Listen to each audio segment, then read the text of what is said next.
Hello दोस्तों, कैसे हैं आप लोग?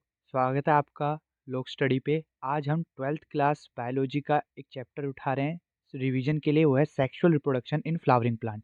क्लियर? तो चलिए शुरू करते हैं।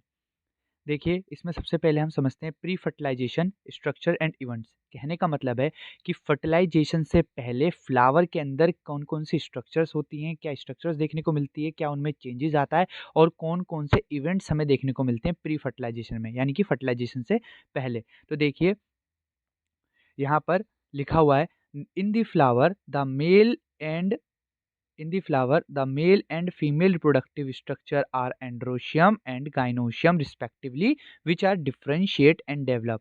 कहने का क्या मतलब है? कहने का मतलब ये है कि ड्यूरिंग दी डेवलपमेंट के दौरान प्री फर्टिलाइजेशन में क्या होगा? डेवलपमेंट होगा किसका? मेल और फीमेल रिप्रोडक्टिव ऑर्गन्स का, है ना, स्ट्रक्चर्स का। तो मेल रिप्रोडक्टिव स्ट्रक्चर है फ्लावर में एंड्रोशियम और फीमेल रिप्रोडक्टिव स्ट्रक्चर है गाइनोशियम। और ये क्या करते हैं प्री फर्टिलाइजेशन में? ये डिफरेंशिएट होते हैं और डेवलप करते हैं। क्लियर? अब you would recollect that the androecium consist of a whorl of stamens representing the male reproductive organ and the gynoecium represents the female reproductive organ. कहने का मतलब ये है कि जैसे कि एक फ्लावर है, देखिए मैं एक नॉर्मल सा एक फ्लावर बनाता हूँ। ये देखिए, जैसे कि ये मैंने एक फ्लावर बना लिया है। अब इस फ्लावर में हमें कुछ स्ट्रक्चर्स ऐसे देखने को मिलती हैं, एक्चुअल में ये स्टेमेन्स होती हैं। क्या होती हैं? स्टेमेन्स होती हैं। क्लियर? अगर आप इसे ऊपर से देखेंगे तो आपको कुछ ऐसा दिखाई देगा, आपको कुछ ऐसा दिखाई देगा। तो आपको ग्रुप ऑफ स्टेमेन्स ऊपर से दिखाई देते हैं, होल्स, एक रिंग दिखाई दे रही है किसकी? स्टेमेन की। और ये एक्चुअल में क्या है? ये एंड्रोशियम्स होते हैं। क्या होते हैं? एंड्रोशियम। तो एंड्रोशियम के अंदर क्या आते हैं? Androecium consist of ring of a stamen, whole of stamen, जो किसको रिप्रेजेंट करते हैं? मेल रिप्रोडक्टिव ऑर्गन को रिप्रेजेंट करते हैं। और गायनोशियम किसको रिप्रेजेंट करती है? गायनोशियम रिप्रेजेंट करती है फीमेल रिप्रोडक्टिव ऑर्गन को। Clear? A diagrammatic representation of longitudinal section of a flower. Flower का अगर मैं एक लॉन्गिट्यूडनल सेक्शन लूं तो वो मुझे क्या क्या दिखाएगा? तो देखिए, यहाँ पर मैंने एक लॉन्गिट्यूडनल सेक्शन लिया है, ये एनसीईआरटी का ही फिगर है। इसमें मैंने फ्लावर को लॉन्गिट्यूडनली कट किया है। तो देखिए, यहाँ पर ये वाली स्ट्रक्चर तो स्टाइल है। क्लियर? ये देखिए, और इसके जस्ट जो ऊपर जो बेस है उसको क्या बोलते हैं? स्टिग्मा बोलते हैं, है ना? और यहाँ पर ये एंथर हमारा मेल रिप्रोडक्टिव ऑर्गन, और ये जो मैंने अभी दिखाया स्टिग्मा और स्टाइल मिल के, ये फीमेल रिप्रोडक्टिव ऑर्गन को बनाते हैं, और एंथर जो है मेल रिप्रोडक्टिव ऑर्गन को रिप्रेजेंट करता है। ये इसके पेटल्स, जो कलरफुल जो हमें पंखुड़ियाँ दिखाई देती हैं फ्लावर में, वो पेटल्स कहलाती हैं। ये जो एंथर का जो नीचे का स्टॉक है इसको फिलामेंट कहते हैं, जो इसको मेन फ्लावर से जोड़ता है। और ये रही आपकी ओवरी। ठीक है, फीमेल रिप्रोडक्टिव ऑर्गन का ही पार्ट है stigma, style and ovary. Clear? चलिए आगे बढ़ते हैं stamen, microsporangium and pollen grain पे। तो यहाँ लिखा हुआ है the two parts of a typical stamen. हमने अभी पढ़ा कि जो मेल रिप्रोडक्टिव ऑर्गन है वो है एंड्रोशियम। क्लियर? एंड्रोशियम के अंदर आता है आपका स्टेमेन। अब स्टेमेन में क्या क्या है? तो स्टेमेन में एक लॉन्ग सिलेंड्रिकल स्टॉक है जिसको कहते हैं फिलामेंट, और उसका जो टर्मिनल है वो जनरली बाइलोब्ड होता है, उसमें दो लोब होते हैं, उसको कहते हैं हम anther. Clear? The proximal end of the filament is attach to the thalamus और the petal of the flower. देखिए, जो जैसे कि यहाँ पर मैं एक फिगर बनाता हूँ, ये देखिए, ये मैंने एक फिगर बनाई, ये है आपका फिलामेंट। ये क्या है? ये है आपका फिलामेंट। और ये क्या है? ये है आपका एंथर। ठीक है? अब जो इसका प्रोक्सिमल एंड है, तो प्रोक्सिमल एंड कौन सा होगा स्टेमेन में? प्रोक्सिमल एंड होगा वो जो फ्लावर से जुड़ा होगा। फ्लावर से जो एंड जुड़ा होगा वो प्रोक्सिमल एंड होगा। तो प्रोक्सिमल एंड फ्लावर से कहाँ जुड़ता है? आके थैलेमस पे या पेटल्स पे। क्लियर? और जो डिस्टल एंड है वो एक्चुअल में किसमें टर्मिनेट होता है? वो टर्मिनेट होता है एज अ एंथर। क्लियर? चलिए, the number and the length of stamen are variable in flower of different species. Different different species की जो फ्लावर्स होते हैं उनमें हमें स्टेमेन की जो लेंथ है उसमें वेरिएशन देखने को मिलता है। किसी में लंबे, किसी में छोटे हमें स्टेमेन्स देखने को मिलते हैं। अब यहाँ पर देखिए, मैंने फिर से एक एनसीईआरटी का फिगर लिया है। ठीक है? यहाँ पर मैं एक टिपिकल स्टेमेन देख रहा हूँ जिसमें ये देखिए फिलामेंट जो हमने देखा था और एंथर, ये दो पार्ट होते हैं। अब जो इसका जो प्रोक्सिमल एंड है, प्रोक्सिमल एंड कौन सा होगा? जो फ्लावर से जुड़ा हुआ होगा, वो ये रहा। और ये किससे? थैलेमस से जुड़ा होता है, या फिर आपका किससे जुड़ा होता है? पेटल से जुड़ा होता है। क्लियर? अगर अगर मैं एक एंथर को कट करूं, अगर मैं एक एंथर को कट करूँ तो मुझे उसमें क्या देखने को मिलेगा, तो मुझे उसमें पोलन सेक्स देखने को मिलेगी। अभी हमने बोला कि एंथर बाइलोब्ड होते हैं, कैसे होते हैं एंथर, एंथर बाइलोब्ड होते हैं, 2 लोब देखने को मिलते हैं एंथर में, और इन लोब्स में क्या होती हैं, थैलियां होती हैं, उन थैलियों को हम बोलते हैं पोलन सेक्स। क्या बोलते हैं, पोलन सेक्स। ठीक है, अब उस पोलन सेक के अंदर क्या होता है, उस पोलन सेक के अंदर होते हैं पोलन ग्रेन। ठीक है, और ये जो आप देख रहे हैं, ये जो लाइन है, ये है line of dehiscence. Line of dehiscence actual में वो लाइंस होती हैं जहां से एंथर फटता है। जैसे कि मान लीजिए ये एक लाइन है, अब इसको मैंने लाइन ऑफ डेhiscence बोला, तो ये वो लाइन होगी जहां से एंथर फटेगा और पोलन ग्रेन सराउंडिंग में डिस्ट्रीब्यूट हो जाएंगे। क्लियर। अब देखिए, a typical angiosperm anther is bilobed with each lobe having two theca, they are डाइथिकस। अब यहाँ हमसे ये बोल रहा है कि एक टिपिकल एंजियोस्पर्म का जो एंथर है वो बाइलोब्ड होता है। देखिए मैंने अभी बताया था कि ये बाइलोब्ड है, ठीक है, ये बाइलोब्ड हो गया। अब बाइलोब्ड होने के बाद हर एक लोब में 2 थिका होते हैं। ये देखिए मैंने ये 2 थिका बनाए। क्लियर, तो टोटल कितने थिका हो गए, 4 थिका हो गए। और एक लोब में क्या कंडीशन आ गई, डायथिकस कंडीशन आ गई। कौन सी कंडीशन आ गई, डायथिकस एक लोब में। क्लियर, लिखा हुआ ना कि each lobe having 2 theca so they are dithecous. Clear, एक लोब की बात हो रही है। Often a longitudinal groove runs lengthwise separating the theca. अब ये जो एक लाइन होती है जो लॉन्गिट्यूडनली रन करती है, जो थिकास को क्या करती है, सेपरेट कर देती है। Let us understand the various types of tissue and their organization in transfer section of an anther. अभी हम एंथर का ट्रांसफर सेक्शन भी देखेंगे, जिसमें हम समझेंगे कि कौन कौन सी टिश्यूज उसमें ऑर्गेनाइजेशन में उसकी हेल्प करती है। The bilobed nature of an anther is very distinct in the transfer section of anther. ठीक है, तो जो बाइलोब्ड नेचर होती है एंथर की, वो उसके ट्रांसफर सेक्शन में हमें क्लियर कट देखने को मिलती है। Anther is 4 sided. एंथर में कितने साइड होते हैं, 4 साइडेड होते हैं, इसलिए एंथर को हम टेट्रागोनल भी कहते हैं। तो एंथर इज 4 साइडेड यानी कि टेट्रागोनल स्ट्रक्चर है, consisting of 4 microsporangia located at the corner, 2 in each lobe. देखिए फिर से बोल देता हूँ, एंथर क्या होता है, डायथिकस होता है। ये देखिए ये एक एंथर है, इस एंथर में 2 थिका सॉरी बाइलोब्ड होता है, दो लोब हो गए, ईच लोब में 2 थिका होते हैं, तो डायथिकस कंडीशन हो गई। अब ये बोल रहा है कि चूंकि एंथर में 4 साइड होती है, 1 2 3 4, 4 साइड है। ठीक है, तो ये टेट्रागोनल स्ट्रक्चर हो गई। अब हर एक साइड के हर एक कॉर्नर पे क्या होता है, एक माइक्रोस्पोरेंजिया लोकेटेड होता है। जैसे कि ये हमने बाइलोब्ड एंथर बनाया, यहाँ पर एक माइक्रोस्पोरेंजिया, यहाँ पर एक माइक्रोस्पोरेंजिया, ये रहा एक माइक्रोस्पोरेंजिया और यहाँ पर भी एक माइक्रोस्पोरेंजिया। ठीक है, तो माइक्रोस्पोरेंजिया ही आगे जाके किस में डेवलप हो जाते हैं, पोलन सेक में, जो मैंने अभी ऊपर आपको दिखाए थे। Clear, the extend longitudinally all through the length of an anther and are packed with pollen grain। अब माइक्रोस्पोरेंजिया क्या करते हैं, एंथर में पूरी तरीके से फैल जाते हैं और इनके अंदर क्या होते हैं, इनके अंदर पोलन ग्रेन्स होते हैं। क्या होते हैं, पोलन ग्रेन्स होते हैं। क्लियर, अब हम पढ़ेंगे स्ट्रक्चर ऑफ माइक्रोस्पोरेंजियम। उससे पहले मैं आपको एक डायग्राम दिखा देता हूं। ठीक है, ये देखिए ये रहा वो डायग्राम। मैंने बोला था कि हमें डायथिकस कंडीशन, ये देखिए ये और ये, आपको हर एक लोब में डायथिकस कंडीशन देखने को मिल रही है। ठीक है, ये देखिए एक थिका ये रहा, एक थिका ये रहा, एक थिका ये रहा, एक थिका रहा, और वहां पे लिखा हुआ था कि लॉन्गिट्यूडनल लाइन है जो थिकास को सेपरेट कर रही है। देखिए ये रही वो लाइन जो सेपरेट कर रही है। अब ये तो थिकास हो गए। अब मैंने बोला कि माइक्रोस्पोरेंजिया, तो देखिए ये एक कॉर्नर, ये एक कॉर्नर, ये रहा एक और कॉर्नर, ये रहा एक और कॉर्नर, तो टेट्रागोनल स्ट्रक्चर, ये सब माइक्रोस्पोरेंजिया है। और आगे जाके यही किस में कन्वर्ट हो जाएंगे, यही पोलन सेक बनाएंगे। क्या बनाएंगे, पोलन सेक। और अगर आप ध्यान से देखें तो पोलन सेक के अंदर क्या होते हैं, पोलन ग्रेन्स होते हैं। तो ये रहे आपके पोलन ग्रेन्स। क्लियर, चलिए अभी हम कहाँ पे थे, हम यहाँ पर थे स्ट्रक्चर ऑफ माइक्रोस्पोरेंजियम पे। ठीक है, स्ट्रक्चर ऑफ माइक्रोस्पोरेंजियम में बोला गया in a transverse section a typical microsporangium appear near a circular in outline. अगर हम एक ट्रांसफर सेक्शन लेते हैं माइक्रोस्पोरेंजियम का, तो वो हमें कैसा दिखाई देता है, सर्कुलर दिखाई देता है। It is generally surrounded by 4 walls. अब यहाँ देखिए किसकी बात हो रही है, माइक्रोस्पोरेंजियम की बात हो रही है। तो microsporangium surrounded by 4 walls, microsporangium 4 layer से सराउंडेड होता है। बाहर वाली एपिडर्मिस, उससे अंदर वाली एंडोथीशियम, फिर उसके बाद मिडिल लेयर और सबसे अंदर वाली tapetum. Clear, the outer three wall layer perform the function of protection. अब यहाँ पे देखिए एक एमसीक्यू बनता है कि जो आपकी जो 4 लेयर्स है उनमें से किस लेयर का क्या फंक्शन है। तो बाहर की जो 3 लेयर है, outer 3 wall layer perform function of protection. किसका काम करती है, प्रोटेक्शन का फंक्शन करती है।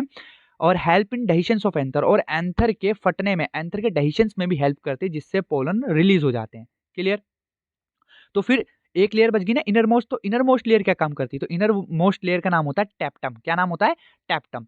क्लियर, अब ये टैप्टम क्या करते हैं, it nourish the developing pollen grain. क्या करती है ये डेवलपिंग पोलन ग्रेन को, जो पोलन ग्रेन डेवलप हो रहा है उसको नरिश करती है। क्या करती है, नरिश करती है।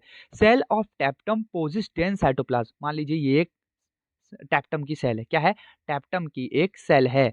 क्लियर, तो इसके अंदर बहुत डेंस साइटोप्लाज्म देखने को मिलेगा और इसके अंदर मोर देन वन न्यूक्लियस होंगे, मोर देन वन न्यूक्लियस होंगे। Clear, when the anther is young a group of compactly arrange homogeneous cell called sporogenous tissue occupies the centre of each microsporangium. मतलब मान लेते हैं ये एक माइक्रोस्पोरेंजियम है, तो उसके सेंटर पे हमें क्या देखने को मिलती है, एक होमोजीनस सेल देखने को मिलती है जिसको बोलते हैं स्पोरोजीनस टिश्यू। और स्पोरोजीनस टिश्यू से ही आगे जाके आपके पोलन ग्रेन्स बनते हैं। तो देखिए लिखा हुआ है when when the anther is young, जब एंथर यंग होता है तो a group of compactly arrange homogeneous sales.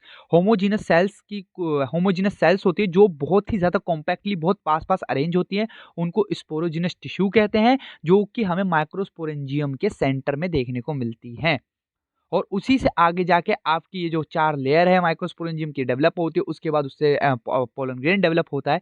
Clear, अब हम यहाँ पढ़ लेते हैं कि माइक्रोस्पोरेंजियम के अंदर देखिए, यहाँ पे मैं आपको एक चीज क्लियर करता हूँ। स्पोरोजिनस टिश्यू से माइक्रोस्पोरोजेनेसिस, माइक्रोस्पोरोजेनेसिस से पोलन ग्रेन। मतलब स्पोरोजिनस टिश्यू से पहले माइक्रोस्पोर बनेंगे, माइक्रोस्पोर से फिर पोलन ग्रेन बनेंगे। तो अभी हम पहले पढ़ेंगे माइक्रोस्पोरोजेनेसिस।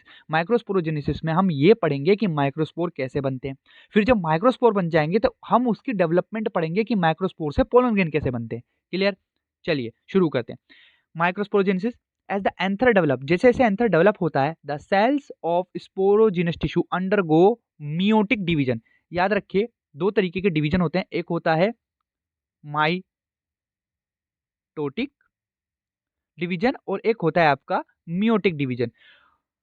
माइटोटिक डिवीजन जो होता है वो इक्वेशनल डिवीजन कहलाता है। इक्वेशनल डिवीजन कहलाता है क्यों, क्योंकि अगर मान लीजिए कोई एक सेल है जिसका अंदर 2n प्लोइडी है, मतलब डिप्लोइड है, वो उसकी प्लोइडी कैसी 2n है, तो आफ्टर डिवीजन जब सेल 1 से 2 हो जाएंगी, जब सेल 1 से 2 हो जाएंगी तब भी उसकी प्लोइडी 2n ही रहेगी।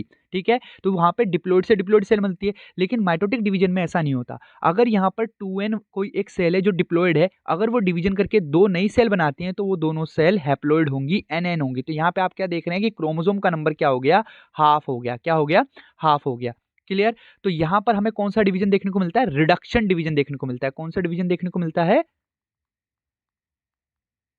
Reduction division. ठीक है, इस रिडक्शन डिवीजन में जो क्रोमोसोमल नंबर है वो हाफ हो जाते हैं। क्लियर, तो sporogenous tissue undergo meiotic division यानी कि रिडक्शन डिवीजन और फॉर्म माइक्रोस्पोर टेट्राड। क्या फॉर्म करती है, माइक्रोस्पोर टेट्राड फॉर्म करती है। क्लियर, चलिए अभी इस डायग्राम को रहने देते हैं, पहले हम यहाँ जाते हैं, इसको कंप्लीट कर लेते हैं, फिर डायग्राम पे आएंगे। देखिए पोलन ग्रेन्स, अच्छा ठीक है ये नया टॉपिक है, यहाँ पर आते हैं। माइक्रोस्पोरोजेनेसिस आपने समझ लिया, एक बार इसको ब्रीफली और बता देता हूँ। देखिए यहाँ पर क्या है, आपके एक सेल है, ठीक है, इसको हम स्पोरोजेनस टिश्यू कहते हैं, इसने ग्रो किया और ये बड़ी हो गई। ठीक है, उसके बाद ये माइटोटिक डिवीजन करेगी तो जाहिर सी बात है 1 से 2 सेल बनेंगी। यहाँ से फिर मैं यहाँ बनाता हूँ, ये 2 सेल बन गई, यहाँ पर M1। माइटोटिक डिवीजन भी M1 और M2 होता है, माइटोटिक 1 और माइटोटिक 2। इसको हम म्योसिस भी कहते हैं, म्योसिस 1 एंड म्योसिस 2। तो म्योसिस 1 में 2 सेल बनी, फिर अब इन दोनों सेल में फर्दर डिवीजन होगा और फिर से 2 और सेल बनेंगी। ये कहलाता है म्योसिस 2। क्या कहलाता है, म्योसिस 2। अब आपको समझ में आया कि यहाँ पर ये जो टर्म है माइक्रोस्पोर टेट्राड क्यों यूज की गई है। क्लियर, चलिए अब हम इस फिगर को और समझ लेते हैं, क्योंकि देखिए एग्जाम पॉइंट ऑफ व्यू से ये फिगर भी इंपॉर्टेंट है। Transverse section of young anther, A वाले में क्या है, transverse section of young anther. एक एंथर को हमने ट्रांसवर्सली कट किया है, ट्रांसवर्सली मतलब हॉरिजॉन्टली कट किया है, और एक में हम enlarge view of microsporangium showing wall layer, एक में हम माइक्रोस्पोरेंजियम की लेयर्स को देख रहे हैं। और लास्ट वाला जो है वो मेच्योर एंथरिस डहिस, यहाँ पर हमें एक मेच्योर एंथर का डहिशंस दिखाया जा रहा है। ठीक है, चलिए पहले फिगर पे आते हैं। तो देखिए अगर आप ट्रांसफर सेक्शन देखते हैं तो ट्रांसफर सेक्शन में आप क्या देख रहे हैं, आपको पहली बात वहां पे बोला गया था कि माइक्रोस्पोरेंजियम नियरली सर्कुलर दिखाई देंगे, तो आपको सर्कुलर दिखाई दे रहे हैं। ठीक है, उसके बाद अगर आप देखें तो बीच में कनेक्टिव है। ठीक है, कनेक्टिव एक पॉइंट होता है जहां से क्या होता है, देखिए ये एंथर है। अब आप खुद सोचिए कि एंथर कब ग्रो करेगा, अरे जब इसे फ्लावर से नरिशमेंट मिलेगा। तो फ्लावर से नरिशमेंट ले जाने का काम फिलामेंट का होता है, और फिलामेंट जिस पॉइंट पे जुड़ता है एंथर से उसको हम बोलते हैं कनेक्टिव। क्या बोलते हैं, कनेक्टिव। क्लियर, अब सबसे, अब देखिए ये हो गया। अब यहाँ पर हम इसकी लेयर्स को समझ लेते हैं। तो सबसे बाहर इसी को जूम करके बता रखा है, सबसे बाहर वाली लेयर एपिडर्मिस, उसके अंदर वाली एंडोथीशियम, और याद रखिए मेजर रोल जो होता है डाइसेंस में एंडोथीशियम का होता है। उसके बाद मिडिल लेयर, सबसे अंदर वाली लेयर कौन सी होती है, tapetum, which nourish the microspore mother cell, जो क्या करती है माइक्रोस्पोर मदर सेल को नरिश करती है। क्लियर। अभी मैंने आपको क्या बताया कि माइक्रोस्पोरोजेनेसिस में क्या होता है, स्पोरोजिनस टिश्यू होती है, स्पोरोजिनस टिश्यू में से ही एक माइक्रोस्पोर मदर सेल होती है, ठीक है, माइक्रोस्पोर मदर सेल होती है। माइक्रोस्पोर मदर सेल फिर M1 करती है, म्योसिस 1 करती है और 2 सेल बनाती है। फिर इन दोनों सेल में फर्दर डिवीजन होता है और 4 सेल बन जाती है, जिसे हम बोलते हैं माइक्रोस्पोर टेट्राड। क्या बोलते हैं, माइक्रोस्पोर टेट्राड। यहाँ पे आपका माइक्रोस्पोरोजेनेसिस खत्म हो जाता है। अब यहाँ देखिए, अब माइक्रोस्पोर जेनेसिस हो चुका है, मतलब माइक्रोस्पोर बन चुके हैं। अब माइक्रोस्पोर से क्या बनना है, पोलन ग्रेन बनने हैं, ठीक है। तो पोलन ग्रेन्स के बारे में हम जानते हैं। Pollen grain are generally spherical measuring about 25 to 50 micrometre in diameter. जो पोलन ग्रेन्स होते हैं वो जनरली स्फेरिकल होते हैं। इनका डायमीटर कितना होता है, 25 से 50 माइक्रोमीटर इनका डायमीटर होता है। इट हैज़ प्रोमिनेंट 2 लेयर वोल्ड, और एक पोलन ग्रेन के अंदर कम से कम 2 लेयर होती हैं। Clear. The hard outer layer called exine is made up of sporopollenin, which is one of the most resistant organic material known. अब देखिए यहाँ पर फिर से एक इंपॉर्टेंट एमसीक्यू बनता है कि सबसे बाहर वाली लेयर का नाम है एक्साइन, ठीक है, hard outer layer cold exine. और ये किससे मिलके बनी है, ये है आपका इंपॉर्टेंट एमसीक्यू। ये मिलके बनती है स्पोरोपोलेनिन से। किससे, स्पोरोपोलेनिन से। और ये मोस्ट रेजिस्टेंट ऑर्गेनिक मटेरियल है आज तक का जाना हुआ। इट कैन विदस्टैंड, और ये इतना ज़्यादा रेजिस्टेंट ऑर्गेनिक मटेरियल है कि ये हाई टेम्परेचर पे भी विदस्टैंड कर सकता है, रह सकता है। ये डिस्ट्रॉय नहीं होगा, डिग्रेड नहीं होगा। स्ट्रॉन्ग एल्कली में भी ये एज इट इज बना रहेगा और एसिड में भी। Clear. No enzyme that degrade sporopollenin is so far known. अभी तक कोई ऐसा एंजाइम नहीं मिला जो स्पोरोपोलिनिन को डिग्रेड कर दे। Clear. Pollen grain exine has prominent aperture called germ pore. अब जो पोलन ग्रेन एक्साइन होते हैं वहां पे हमें कुछ एपरेचर देखने को मिलते हैं जिनको हम बोलते हैं जर्मपोर। आगे मैं आपको बताऊंगा जर्मपोर क्या होते हैं। क्लियर।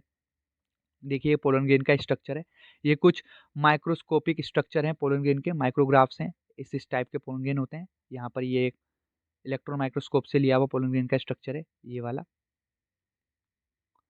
चलिए, और यहाँ पर आपको माइक्रोस्पोर टेट्राड भी देखने को मिल रहा है। Pollen grain are well preserved as a fossil because of the presence of sporopollenin. Again एक important MCQ, जो pollen grain होते हैं वो as a fossil preserve हो जाते हैं। क्यों? Because of presence of sporopollenin। ठीक है। The exine exhibit a fascinating era of pattern and design। जो exine होता है उनमें हमें कुछ पैटर्न और डिजाइन देखने को मिलते हैं। अब यहाँ पर exine आपका कंप्लीट हो चुका है। अब इनर वॉल पे आते हैं। The inner wall of pollen grain cold intine. जो इनर वॉल होती है पोलन ग्रेन की उसे बोलते हैं हम intine. It is thin and continuous layer. ये कैसी लेयर होती है, थिन होती है और कंटिन्यूअस लेयर होती है, made up of cellulose and pectin. अब यहाँ पे देखिए एक इंपॉर्टेंट क्वेश्चन मैं आपको बताता हूँ। जैसे कि यहाँ देखिए मैं एक पोलन ग्रेन का डायग्राम बना रहा हूँ, ठीक है। ये जो लेयर मैंने बनाई है एक्साइन है। अब इसके बाहर में एक और लेयर बनाऊंगा, सॉरी अभी आपको क्लियर कर देता हूँ, जल्दबाजी में गलत बोल गया। देखिए ये एक सेल, ये एक पोलन ग्रेन है। ये जो लेयर बनाई है मैंने, इनर लेयर बनाई है, ये है आपकी इंटाइन। अब मैं बाहर इसके एक और लेयर बना रहा हूँ जो है एक्साइन। अगर आप ध्यान से नोटिस करें तो एक्साइन डिसकंटिन्यूअस है, जबकि इंटाइन जो है वो एक कंटिन्यूअस लेयर है। कैसी लेयर है, कंटिन्यूअस लेयर है। लेकिन एक्साइन डिसकंटिन्यूअस लेयर है, एक्साइन डिसकंटिन्यूअस लेयर है, ठीक है। अब यहाँ पर आप समझ सकते हैं कि इसीलिए यहाँ पर लिखा हुआ है, इसीलिए यहाँ पर लिखा हुआ है it is a thin intine is a thin and continuous layer made up of cellulose and pectin. किससे मिलकर बनी होती है, सेलुलोज और पैक्टिन से मिलकर बनी हुई है। The cytoplasm of pollen grain is surrounded by a plasma membrane. When the pollen grain is mature it contain 2 cell, the vegetative cell and generative cell. देखिए माइक्रोस्पोर बना, अब वो जैसे कि यहाँ पर आपका माइक्रोस्पोर बना, अब वो माइक्रोस्पोर मैच्योर हो रहा है, अगेन वो पोलन ग्रेन ही बनेगा। बट पोलन ग्रेन बनने के बाद भी उसमें क्या होता है, उसमें डेवलपमेंट चलता रहता है, ठीक है। और जब पोलन ग्रेन मैच्योर होता है तो उसके अंदर 2 सेल हो जाती है, मतलब एक पोलन ग्रेन है, उसी पोलन ग्रेन के अंदर आपको 2 सेल देखने को मिलती है। एक होती है वेजिटेटिव सेल, एक होती है जनरेटिव सेल। क्लियर। अब देखिए the cytoplasm of pollen grain, the cytoplasm of pollen grain is surrounded by a plasma membrane. मतलब ये आपके पास एक पोलन ग्रेन है, ये इसका जो साइटोप्लाज्म है ये एक प्लाज्मा मेम्ब्रेन से सराउंडेड है। उसके बाद एक कंटिन्यूअस लेयर है इंटाइन, उसके बाद एक डिसकंटिन्यूअस लेयर है जिसको हम बोलते हैं exine. When the pollen grain is mature, it contain 2 cell, vegetative cell and generative cell. अब वेजिटेटिव सेल की बात कर लेते हैं। Vegetative cell is bigger. Vegetative cell कैसी होती है? बड़ी होती है। Has abundant food reserve and a large irregular shaped of nucleus. जो वेजिटेटिव सेल होती है वो कैसी होती है? बड़ी होती है, उसके अंदर अबेंडेंट फूड रिजर्व होता है और एक न्यूक्लियस होता है जो इरेगुलर इन शेप्ड होता है।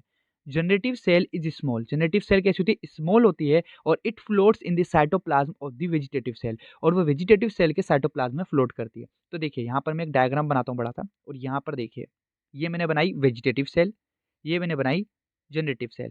अब vegetative cell is large, abundant food reserve and irregular nucleus, और generative cell is as compare to vegetative cell is small.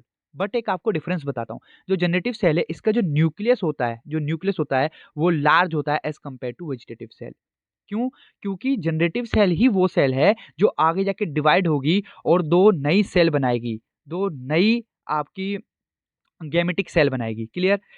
It is, अब जनरेटिव सेल की बात बोल रहा है, it is spindle shaped dense cytoplasm and a nucleus in over 60% of angiosperm। again an important MCQ, 60% of angiosperm में pollen grain जो होता है वो टू सेल्ड स्टेज में शेड होता है। इसका मतलब यह है कि जब कभी एंथर फटता है, एंथर जब फटा और पोलन ग्रेन जब ये जो पोलन ग्रेन से बाहर आ गए, तो ये इसके अंदर कितनी सेल्स हैं? हमने देखा पोलन ग्रेन जब मैच्योर होता है इसके अंदर दो सेल होती है, वेजिटेटिव और जनरेटिव।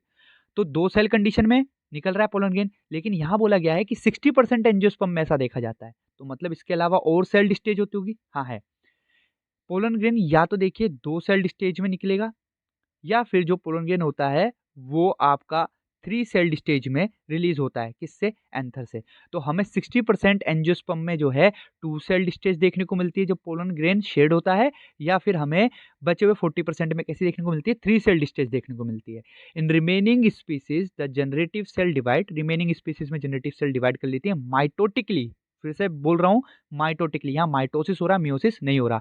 तो जनरेटिव सेल डिवाइड करती है माइटोटिकली और दो मेल गैमेट बनाती है, जिसको हम before pollen grain are shed, pollen grain के शेड होने से पहले दो मेल गैमेट बनाती है, और जब पोलन ग्रेन शेड होता है तो हमें थ्री सेल्ड स्टेज देखने को मिलती है। क्लियर? 40% एंजियोस्पर्म में। अब यहाँ हम देख लेते हैं पोलन ग्रेन को। देखिए ये एक पोलन ग्रेन है। अब यहाँ पे पोलन ग्रेन मेच्योर होता है, तो देखिए पहले वैक्यूल बना, न्यूक्लियस ये रहा, उसके बाद एसिमेट्रिकल स्पिंडल फाइबर्स, ठीक है। वहां पर फिर क्या हुआ? वेजिटेटिव सेल बन गई एक, और एक हमारे पास जनरेटिव सेल बन गई। क्लियर? और यहाँ पे आप देख सकते हैं वेजिटेटिव सेल लार्ज है और जनरेटिव सेल स्मॉल है। Stages of microspore maturing into pollen grain. यहाँ पर देखिए अगेन ये माइक्रोस्पोर है, ये देखिए माइक्रोस्पोर ही ये अगेन एक ये माइक्रोस्पोर टेट्राड कंडीशन है, फिर ये एक मैंने सिंगल माइक्रोस्पोर लिया, फिर ये माइक्रोस्पोर अब पोलन ग्रेन में डेवलप हो रहा है धीरे धीरे करके, और ये एक वेजिटेटिव सेल बनी, यहाँ पर एक जनरेटिव सेल बनी। क्लियर? अब आ जाते हैं pollen grain of many species cause severe allergies and bronchial affections in some people, often leading to chronic respiratory disorder, asthma और bronchitis। कहने का मतलब है कि कई सारी स्पीसीज की जो पोलन ग्रेन है वो एलर्जी प्रोड्यूस करती है और ब्रोंकाइल डिसीज या अफेक्शंस प्रोड्यूस करती है कुछ पीपल्स में, leading to chronic respiratory disorder, जिससे आगे जाके क्रोनिक रेस्पिरेटरी डिसऑर्डर हो सकती हैं। एग्जाम्पल के लिए अस्थमा और ब्रोंकाइटिस, ये पोलन एलर्जी से भी हो सकता है। Clear? It may be mentioned that Parthenium or carrot grass that come into India as a contaminant with imported wheat। जब इंडिया में हमने वीट इंपोर्ट किया था तो उसके साथ एक कंटामिनेटेड वीट भी आ गई थी, जिसको हमने बोला था पार्थेनियम या फिर कैरेट ग्रास। अब इसके जो पोलन ग्रेन थे उससे कई सारे लोगों में एलर्जी प्रोड्यूस हो गई, पोलन एलर्जी। क्लियर? इसलिए इसका यहाँ पर जिक्र कर रखा है। It has become ubiquitous in occurrence and cause pollen allergy. अब ये हर जगह पाया जाता है क्योंकि वीट तो हर किसी को चाहिए, तो अब देश के ज़्यादातर मतलब स्टेट्स में ये पोलन एनर्जी कोज करता है, इसलिए ये यूबिक्वाइटस है एंड कोज पोलन एलर्जी। तो यहाँ पर देखिए मैंने पोलन एनर्जी का भी एक डायग्राम लिया है, तो देखिए ये रहा। क्या क्या होता है, सिम्टम्स क्या होते हैं? रनिंग नोज, रनाइटिस, कंजक्टिवाइटिस, आँखें लाल हो जाती है, वाटरी आइज, पानी निकलता है, छींकें आती है, स्वेलिंग हो जाती है, कफिंग होती है, और टू ओल्ड, मतलब ये सब मिला के बंदा एकदम बीमार हो जाता है। प्रिवेंशन क्या है? तो हार्ट रेगुलरली वॉश करें, नहाएं और क्लीन वाटर यूज़ करें। ट्रीटमेंट के लिए आपको ये सब दिखा रखा है। और यहाँ पर देखिए कई सारी यहाँ पर आपको दे रखा है, देखिए इनसे भी एलर्जी होती है, पोलन एलर्जी इससे भी होती है, फ्लावर से भी होती है। तो क्यों? Just because they contain pollen, they contain pollen. Pollen grain, अब देखिए यहाँ पे हमने एक डिसएडवांटेज देखा पोलन ग्रेन का कि वो एलर्जी कोज़ करते हैं, तो क्या कोई एडवांटेज नहीं है? बिल्कुल है। Pollen grain are rich in nutrients, pollen grain में बहुत ज़्यादा न्यूट्रिएंट होता है और it has become a fashion in recent years में देखा गया है कि एक फैशन एक चलन चल चुका है कि पोलन टैबलेट का यूज़ किया जाता है एज़ अ फूड सप्लीमेंट।